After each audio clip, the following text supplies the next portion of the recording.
Today is our second set of notes on rigid body equilibrium. And so a quick reminder of what we did last time. In every problem in this chapter, we're going to have a three-step process to solve. The first is to draw a free body diagram, FBD for short.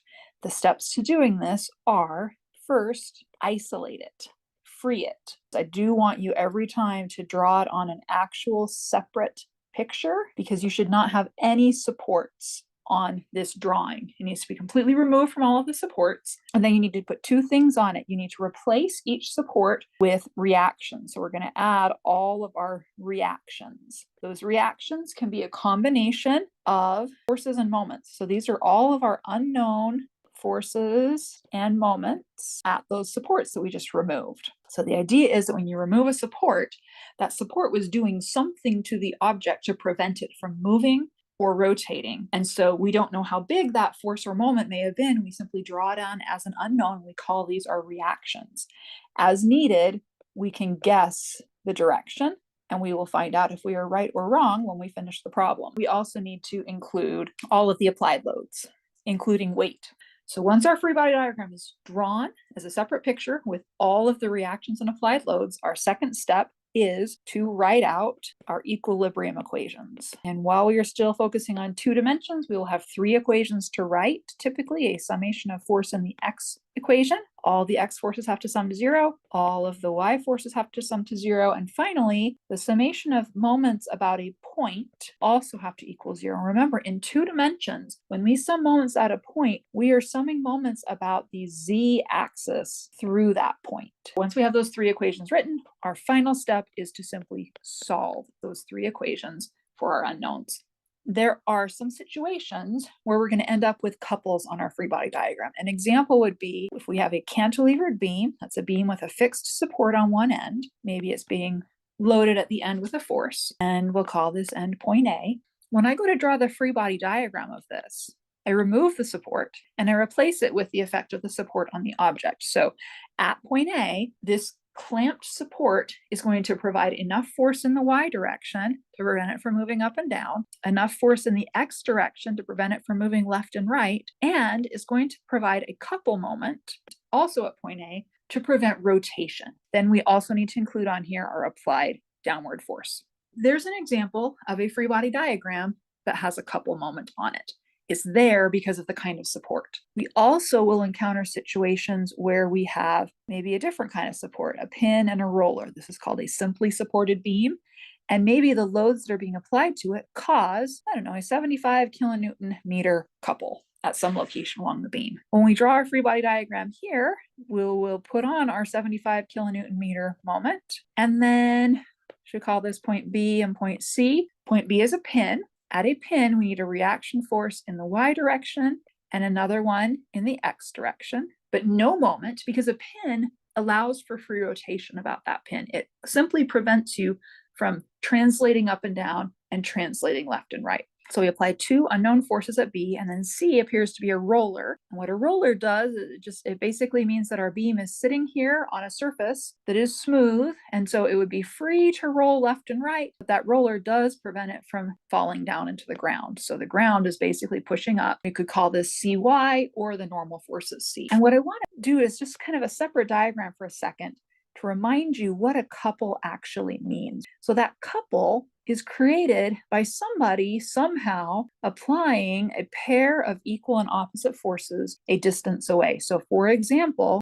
somebody could be pushing left with 75 kilonewtons, and underneath they could be pushing right with 75 kilonewtons. And if those 2 forces happen to be exactly 1 meter apart, the net result on the object is not to push it right or left, because if you sum forces in the x, this and this cancel. But what they will do is they will tend to cause the object to want to rotate. So rather than drawing couples like this, most of the time we simply replace it with their effect. So if you ever see this on a diagram, it means something like that. There's something in the world that is tending to cause rotation but no movement left or right. In either of these conditions where we have a couple moment on our free body diagram, either a reaction or a known couple, What happens when we write our equilibrium equations? Well, when we go to some forces in the x and some forces in the y direction, do not include those couples. They are not forces and they should not be summed when you're summing forces. Don't include them when you sum forces. And if this picture helps you to understand why, it's because that a couple is created by a pair of equal and opposite forces. So if you were to sum forces in the x direction, you'd need to add 75 to the right minus 75 to the left. They will always cancel, so there is no need to include them in your force summation equations. On the other hand, when you go to some moments about a point, you need to include the couples no matter where you're actually summing moments, no matter what the point is. What I mean by that is if I am summing moments about point A, I will include the couple at point A, and I will also include the moment caused by the force over here, a distance away from point A. But the forces AY and AX would have zero distance from point A, they cause zero moment. Now, what if I sum moments about the end point over here? Well, then the force out here at the end would cause no moment, but I would need to include the moment caused by AY because it's a perpendicular distance away, and maybe AX is directed right at my point and doesn't cause a moment. But crucial thing, if I'm summing moments over here, I also need to include MA in my equation. Doesn't matter if you're summing moments at A, in the middle, at the end, you always add all of the couples. Same thing with this situation over here. If I have summing moments about point B, which I'm very likely to want to do since I have two unknowns right there, I need to include this 75 kilonewton meter moment in my equation. Okay, time to do examples. First example, we need to find the reactions at this fixed support at A. So A is fixed, clamped, can't move in any direction at point A. Our first step is to draw a free body diagram. The free body diagram, well, first you remove the support. New picture, support is gone. At that support, I need to replace it with what it does. Because it is a clamped support, I will need to draw an unknown AX, an unknown AY, and an unknown moment about point A. And you get to decide whatever direction you want to put those in. I chose up, right, and counterclockwise.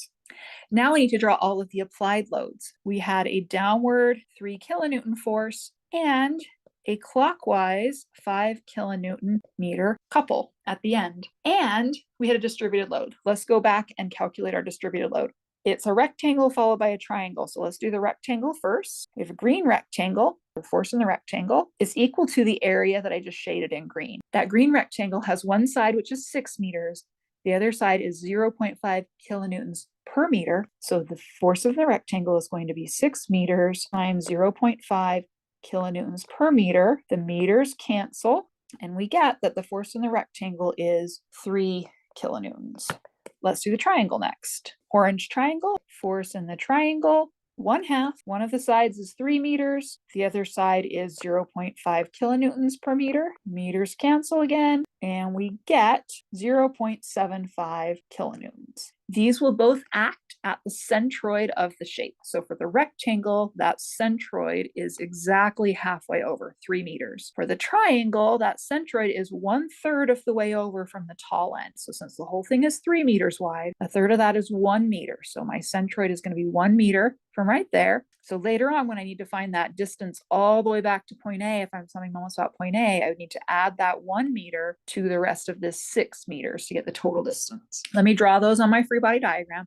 I like to do it this way with distributed loads. I like to solve separately how big they're equal to, and then on my free body diagram, simply draw in the force in the green rectangle, 3 kilonewtons, and the force from the orange triangle a little farther over, 0.75 kilonewtons. And you could simplify those into a single downward force, but it doesn't really save you any time. So just leave it as a green force and an orange force. Free body diagram is done. We have all of our loads on there, unless the problem had told us the weight and given us a center of gravity for our beam. So second step, we need to write down equilibrium equations. And this is a problem where I only have one unknown force in the x. So let's start by summing forces in the x. Summation of forces in the x equals 0. Pick a sign convention for your purposes of summing. And I have AX pointing to the right, and I don't see any other forces in the x direction. So AX is just 0. I do want you to draw it on your diagram, even if it's 0. Because what you're doing is you're demonstrating that you know that that support at the wall is capable of producing an X force, so that if somebody came along and added an X force over here, the AX would then become non-zero. So I want you to put it on your diagram and actually show that it is equal to 0. Let's try summing forces in the y direction. If we call up positive, then I would start with a positive AY, and now I've got minus 3 kilonewtons from the green rectangle, minus 0.75 kilonewtons from the orange triangle, minus the applied 3 kilonewtons at the end, and then I do not include the 5 kilonewton meters because it is not a force.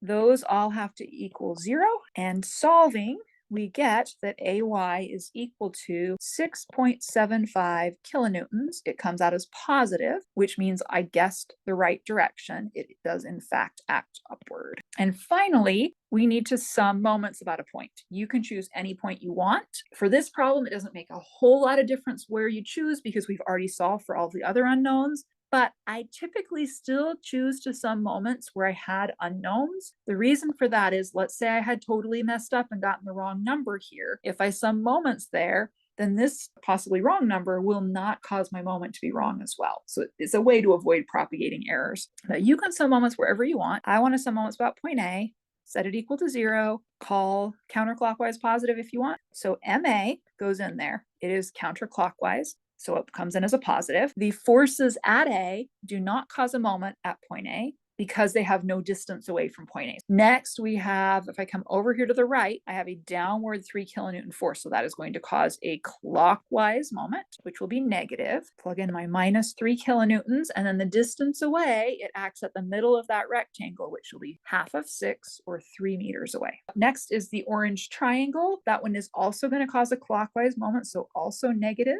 The force is 0.75 kilonewtons. The distance over, we've calculated this already, but let's remember what it is. We have to go over 6 meters plus a third of the triangle, which is 1 more meter, so 7 meters. We've got another 3 kilonewton force, so that'll be 3 kilonewtons. It is also to the right and going down, so also clockwise, so also negative. And its distance away would be the whole 6 plus 3, 9 meters away. Now we have this couple at the end that I hadn't dealt with at all yet. It needs to go in. We're summing moments about point A, but we include all of the couples no matter where they act. So we're going to need to include a 5 kilonewton meter couple. It is clockwise, so it goes in with a minus sign, and that all needs to equal 0. Let's double check that our units are consistent. Every single term has a kilonewton times a meter, kilonewton times a meter, kilonewton times a meter, and kilonewton times a meter. So that's good news. It means our moment will come out in units of kilonewtons times meter, which is good units for a moment. Combining all those numbers and bringing them to the other side, I get that the couple moment at point A, MA, is 46.25, we'll round that to 46.3 kilonewton meters. Comes out as a positive, which means that my guess of it being counterclockwise was correct. Before I go into the next problem, I want to talk to you about a really important concept called two force members. And here is the idea behind a two force member. If I have a part, it could be straight like this, or it could be a bracket like that. It could be any shape, honestly. But if that part only has forces applied at 2 locations, that's what makes it a two force member. So maybe on this part, we call that point A and B. Maybe over here on this part, we'll call it point C and D. In a lot of our structures, we have two force members that show up. What do we want to talk about with them? Well, because they only have forces at 2 locations, why don't I try drawing those forces on there? Let's say this one has a force FA in that direction, and this one has a force FB in that direction. And the question I have for you is, does that look like it's in equilibrium? Hopefully you can see that no, that cannot possibly be in equilibrium, because if a force is down in that direction and a force is that in that direction, if you try to sum forces in the x direction, it will not equal 0. If you try to sum forces in the y direction, it won't equal 0. And if you tried to sum moments, it will definitely not be 0. This thing will start rotating and moving. So even this little two force member has got to satisfy Newton's laws of motion. And so we need the summation of the forces in the x to be 0, the summation of forces in the y to be 0, and the summation of moments about any point to be 0 with my two forces. So let's start with the force equations. If I require that the forces in the x and the forces in the y are equal to 0, what that ends up meaning is that, first of all, FA has to equal FB in magnitude, and they've got to be exactly in the opposite direction. There's no other forces to combine. So these two guys have got to be equal and opposite. So let's make it so they look like they're equal and opposite. Let me move FA so that it is exactly equal and opposite to FB. There we go. FA and FB are now pointed in exactly opposite directions. And if we say they're equal to each other in magnitude as well, we could call this one now, say it's FB now. So if I sum forces in the X direction, I get 0. If I sum forces in the Y direction, I get 0. So we're on the right track. But what about moments? You guys see how there's a couple moment here? It's not equal to 0. This is going to start rotating counterclockwise because I've got a big perpendicular distance between my two forces. So what I need to do is take these forces and orient them so that there is no perpendicular distance between them. And the way I do that is I need to draw the forces at each end, FB and FA, which are equal to each other, for example, like that. So they're pointed straight at each other, right along the line between A and B. Now, my two forces, FB and FB, will still satisfy summation of forces because they're the same force magnitude in opposite directions. But now they will also satisfy summation of moments, because if I go to some moments about, say, point A, well, this force causes no moment, and this force is directed straight at point A. They have no perpendicular distance from point A or from each other, so they will satisfy this summation of moment about a point equation as well. So whenever we have a two-force member, you can draw the free body diagram if you want. The free body diagram doesn't give us any information about how big FB is. It simply tells us the force at the 2 points have to be equal and opposite, and they have to point directly toward or directly away from each other. They could be pointed outward that way and that way. But what we can't have is a force here and a force there. The line of action of the forces on two force members have got to line up with the line that goes between points A and B. Let's look at bracket CD now. It's a little bit different situation. Same kind of an idea. Let's say I have an FC in that direction. Well, what summation of forces tells me is that FD would have to be equal to FC and pointed in exactly the opposite direction. But now I've got a problem. I've got a perpendicular distance between them. So this will start rotating. I've got a big moment. So in order to avoid having a moment, I need to have no perpendicular distance between them. And I accomplish that by drawing a little dashed line between C and D, and I need to orient my force at C and my force at D. It can be either way you want. Let's make this one point outward, like that and like that. And now this is in equilibrium. But any other direction that I could possibly have FC and FD point would not be in equilibrium. So this is the message of two force members for today. Anytime you encounter a two force member, you actually know the direction of the force that that object applies at point C and point D. It has to be along the line from C to D and along the line from A to B. So here is our next example. We've got a 10 kilonewton load being supported by this boom. The boom is this long bar that goes from A to D, and it's pinned at A, and there's a 10 kilonewton force. And so if you just had a pin here with a force there, this thing would totally rotate, would not be in equilibrium. So to support it, we have a hydraulic cylinder here between B and C. And anytime you see a hydraulic cylinder, that is code for two force member. It's pinned at point C, it's pinned at point B. It has no other external forces applied to it. So all it can do is push and pull along this line that goes from B to C. How does it do it? It does it through a hydraulic cylinder right here. As you increase the fluid pressure in there, it pushes on a piston, which provides a large amount of force upward to help support this really big 10 kilonewton force over there. So how we're going to use our new knowledge about two force members is we're going to go and draw a free body diagram of member ABD. And let me show you where the two force member piece comes in. So here goes my free body diagram. ABD looks something like that. And in drawing this diagram, I just removed two supports. At A, it was pinned to a wall, just a regular old pin support. So at A, I'm just going to draw an AX and an AY. Now at point B, if I didn't know anything about two force members at all, I would say, well, B is just pinned, is pinned to something. So at a pin, you always draw an X and a Y force. We actually have a lot more information based on the bigger picture, which is B is attached to a two force member. We actually know the direction. It has to be directed either down or up along our two force member. So at B, I am not going to draw BX and BY. Instead, we are going to draw the force in member BC. And it has a known direction. It is our 45-degree angle right there. So this is at a 45-degree angle. Hydraulic cylinders are designed to push. So that's why I drew it this way. I think that hydraulic cylinder is going to be pushing up on the boom to support it.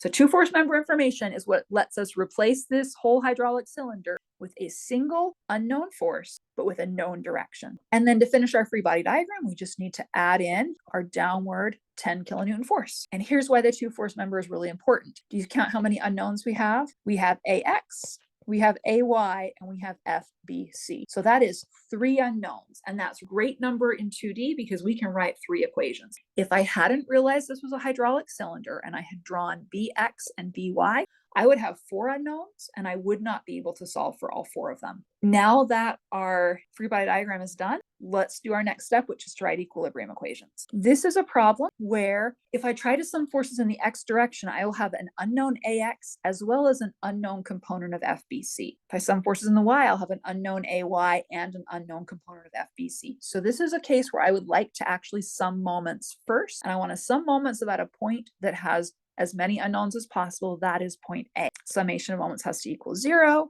I'll pick a sign convention. And now we need to write in all the moments. Let's start with the easy one. This 10 kilonewton force is down here at the end. It's causing a clockwise moment. So we'll have a minus 10 kilonewtons times its perpendicular distance from point A. Let me draw a triangle on here. If you go back to point A, there's my 10 kilonewton force. So my perpendicular distance will be this length right here. I know that the hypotenuse of that right triangle I just drew is 4.5 meters. So this side would be 4.5 meters times the cosine of 30 degrees. Cosine because it is adjacent to my 30-degree angle. And that'll be my perpendicular distance. So 10 kilonewtons times 4.5 meters times cosine of 30 degrees. That's the moment caused by the 10 kilonewton force. Now, for the moment caused by force in BC, I can think of 3 ways to do it. One way would be to recognize that your position vector goes from A to the force, and then the force goes off that way.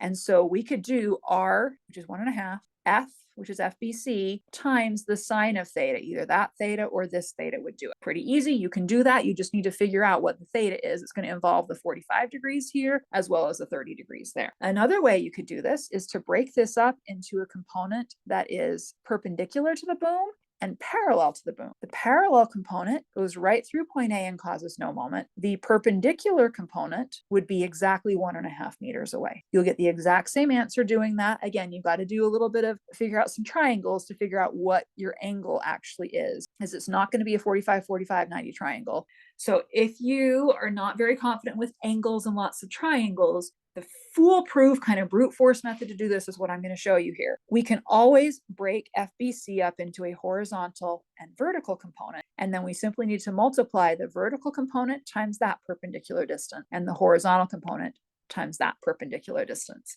And if we do that correctly, we will end up with the right answer. So let's practice this, because I think even though this is a little bit slower, I think that this is the most foolproof way to get moments when you've got complicated angles and you're not super strong with triangles.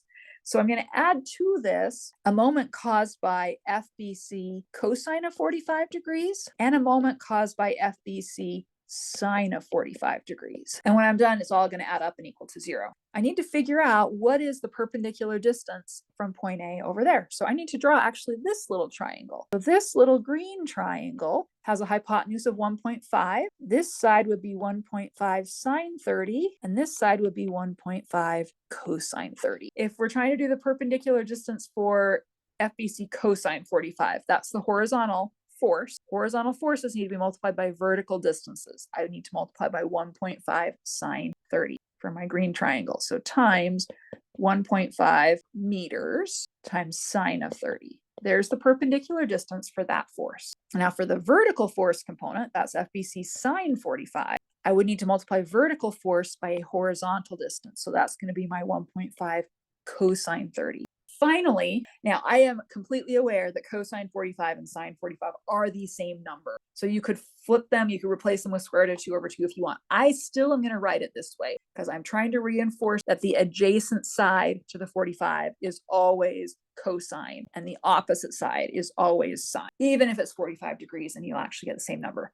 Now we need to figure out if they're positive or negative. Let me do this in the same order as they're written. Let's start with FBC cosine 45. That is a horizontal force. So we had to go up and over. That is going to cause a clockwise moment, which is negative. Now FBC sine 45, that's this one, where I had to go over the longer 1.5 cos 30 and then up. So if you go over and up, that's going to be counterclockwise or positive. Let's work that math out. If we do that, we can solve for FBC and we get that FBC is equal to 100 kilonewtons. Should we do it another way in case you don't like this way? Let's see about doing it. We could also sum moments about A equals 0. We start off with our minus 10 kilonewtons times the pink 4.5 meters cosine 30. Now let's try RF sine theta. So another way to do the moment would be this moment is over that way clockwise. But if I start here, go R and up to F, this one's going to cause counterclockwise. So it will be positive. We could add to it R 1.5 meters times F, FBC, and then I need to do sine of the angle between them. Let's see if we can figure out what the angle between them is going to be. All right, let me add some purple construction lines here to make this clear. That's the direction of F. That's the direction of R. I need to find either this angle or that angle. What I know is, there's my horizontal. I know this is 30 degrees. The boom is 30 degrees from the horizontal. I also know my force is 45 degrees from the horizontal. And the angle I need to find is this one right here. 45 minus 30, that one is 15 degrees. Or you could do 180 minus 15 degrees, which would be 165 degrees. So it looks like I can solve for this using sine of either 15 degrees or 165 degrees. That all needs to equal 0. Rounding to 3 sig figs, I get FBC equals 100 kilonewtons. Same exact answer, simpler equation to solve, but it does require you to be able to draw these lines and figure out which angle is which and subtract. We know the force in BC now, so we can now sum forces in the X, and then we'll sum forces in the Y, and that will give us AX and AY. So when we sum forces in the X, I've got AX to the right, and the only other force I have to the right is a component of FBC. And in the X direction, since it's adjacent to 45, I'm calling it FBC cosine of 45 degrees equals 0. So AX will come out to be negative minus 71.0 kilonewtons.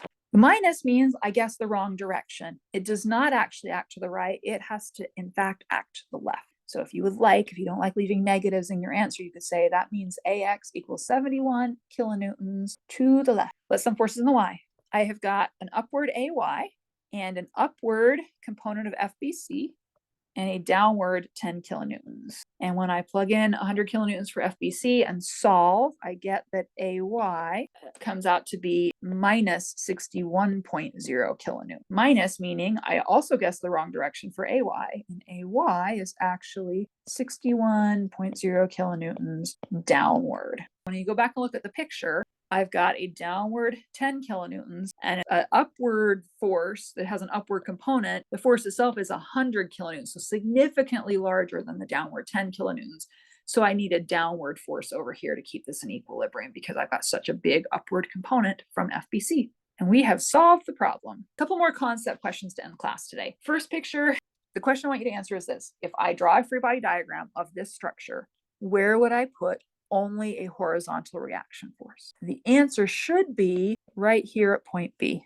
Only a horizontal reaction force at point B. So we only have reaction forces where we have supports. So A and B were your only candidate locations. A is a pin, and at a pin, you will always have both a horizontal and a vertical reaction force. B is a roller. Basically, this means that this bracket is leaning against the wall. So all the wall can do is prevent it from moving left into the wall. It can't do anything to it up and down. It's basically like a roller there. It's free to slide up and down, but it can't move left and right. Next concept question. On a free body diagram of this beam, what would you draw at point A? Fixed to a wall right there, completely fixed clamp support. And the answer should be, you'll need an AX, an AY, and a couple moment at A. So when you're completely clamped, you prevent all of the two-dimensional motions. We can't move left and right, we can't move up and down, and we can't rotate in the XY plane. So you need all three of those at point A. Finally, solve for CX.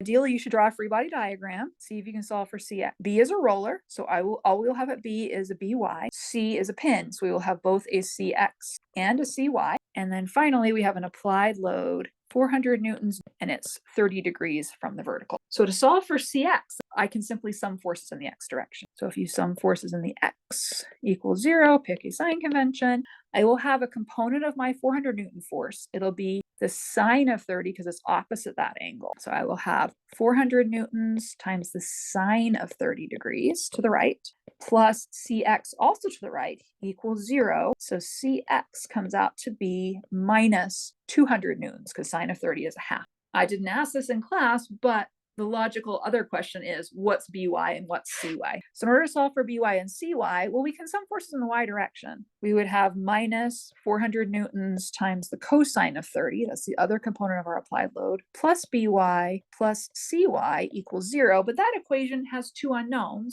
So I need another equation, and I would like to sum moments about a point. You can really at this point sum at either point C or point B. Doesn't make much difference where you're summing. Out of habit, I tend to always sum moments wherever I have the most unknowns, even though we already know Cx. And pick a sign convention like counterclockwise being positive. By is going to cause, relative to point C, is going to cause a clockwise moment. So I'll write minus By. And how far away is it from C? 1 meter. And then in the other direction, I've got a downward component of the force that would be 3 meters away, causing, if you go left and then down, that's going to be counterclockwise. So that would be plus 400 newtons. And to get the vertical component, again, I'm using the side that's adjacent to the 30 degrees. So that would be cosine of 30 times 3 meters. And then do I need to worry about the horizontal component of this force? They didn't give us a lot of detail here, but it looks like C is located at the middle of the beam, and that force looks like it's being applied at the middle of the beam as well. So the horizontal component is directed right at point C and causes no moment. So those are the only two forces that cause a moment. Set it equal to 0. We can solve for By.